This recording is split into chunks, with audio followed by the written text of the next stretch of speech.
अस्सलाम वालेकुम। आज की इस वीडियो में हम बात करेंगे दिसंबर के महीने में तिशावा फलों की निगहदाश्त पे। तो दिसंबर के महीने में बहुत से ऐसे काम हैं जो करके हम अपने तिशावा बागात की ग्रोथ को बेहतर कर सकते हैं और इसकी प्रोडक्शन में भी इजाफा कर सकते हैं। तो ये चंद काम हैं जिनका हम बारी बारी जिक्र करते हैं। इनमें जो सबसे पहली बात है वो ये है कि जब दिसंबर का महीना शुरू होता है तो हमारे जो बागात होते हैं ये डोरमेंसी की हालत में चले जाते हैं, जिन्हें हम उर्दू में कहते हैं कि ख्वाबीदगी की हालत में चले गए हैं, यानी एक तरह से नींद में चले गए हैं।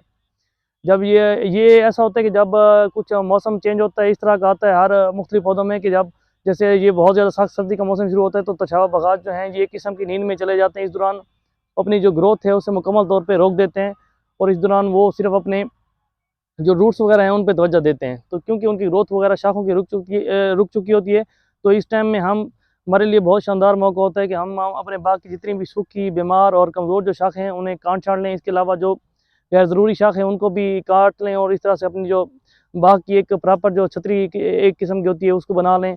एक तो ये काम करना है, और जब हमने शाखों को काट लेना है गैर ज़रूरी या सूखी हुई शाखों को, तो फिर हमें चाहिए कि अगर हो सके तो कोई अच्छा सा फंजीसाइड या इंसेक्टिसाइड वगैरह जो है ये मिला के भी स्प्रे कर सकते हैं। अच्छा, तो ये तो एक बात होगी शाख तराशी की। दूसरी बात जो है वो ये है कि इस महीने हमने किसी किस्म की जो केमिकल खाद है वो नहीं देनी। केमिकल हम खाद देंगे जनवरी के महीने में। इस महीने में हमने देनी है गली सड़ी गोबर की खाद। तो उस खाद को देने का ये तरीका है, उसकी मिकदार पे भी हम बात कर लेते हैं। जो हमारे 2 से लेके 5 साल तक के जितने पौधे हैं उनको हम देंगे तकरीबन 10 किलो गली सड़ी गोबर की खाद। जबकि 5 से लेके जो 10 साल तक के जो पौधे होंगे उनको देंगे 50 किलोग्राम। जबकि जो 10 साल से भी ज़्यादा उम्र के जो हमारे बागात हैं उनको हम एक पौधा 80 किलो से भी ज़्यादा गली सड़ी गोबर की जो खाद है वो देंगे। और ये हमने जो गोबर की खाद है पौधे की छतरी के नीचे अच्छी तरह से हमने मिट्टी में मिला देनी है।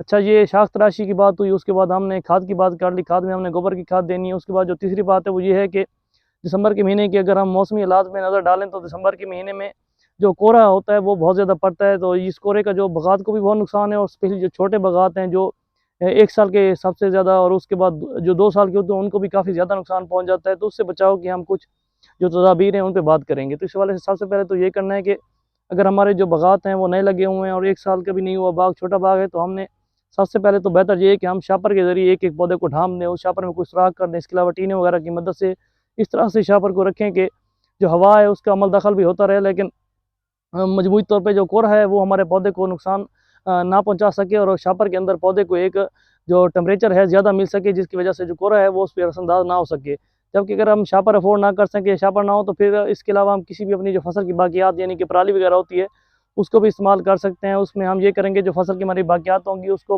पौधों के चारों तरफ से करके पौधे को इस तरह से ढाँप देंगे कि जो हमारा पौधा है वो कोहरे से महफूज रहे। इसलिए जो सबसे बेहतर है वो चावल की पराली जो है वो इस्तेमाल की जाती है, और तकरीबन हमारे पाकिस्तान में इस्तेमाल भी वही की जा रही है। लेकिन अगर कभी वो मुहैया ना हो तो फिर दूसरी फसलें जो हैं उनकी बाकियात भी अगर मौजूद हों तो उनको भी इस्तेमाल किया जा सकता है और इस तरह से कोहरे से बचाया जा सकता है।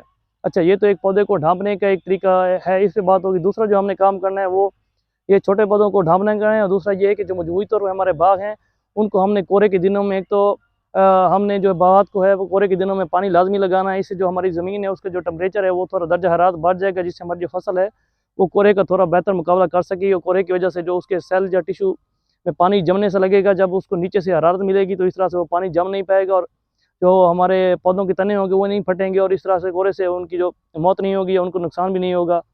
लेकिन अगर कोहरा जो है ये बहुत ही ज़्यादा शदीद किस्म का पड़ रहा है तो फिर हमें चाहे रात के वक्त की क्यों ना हो, और अगर हमारा बाग भी छोटा है और कोहरा इंतहाई शदीद हो गया तो फिर अगर रात को भी पानी लगाना पड़े तो कोहरे की रातों में भी पानी लगाना है। इसके अलावा उन रातों में धुआं भी करना है, क्योंकि धुएँ से हमें जो कोहरे का जो असर है उसे मिनिमम करने में भी थोड़ी मदद मिलती है। इसके अलावा जो कोहरे वगैरह की आपाशी का हमने काम करना है, इस पर भी ज़रूर अमल करना है। जिन्हें भी छोटे बागात हों उसके जो किसान हैं वो छोटे बागात के किसान अपने पौधों को लाजमी ढांपें।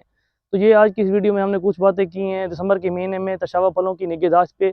आने वाली वीडियो में हम ये भी देखेंगे कि जनवरी के महीने में तशावा फलों की बेहतर निगहदाश्त कैसे की जा सकती है। शुक्रिया।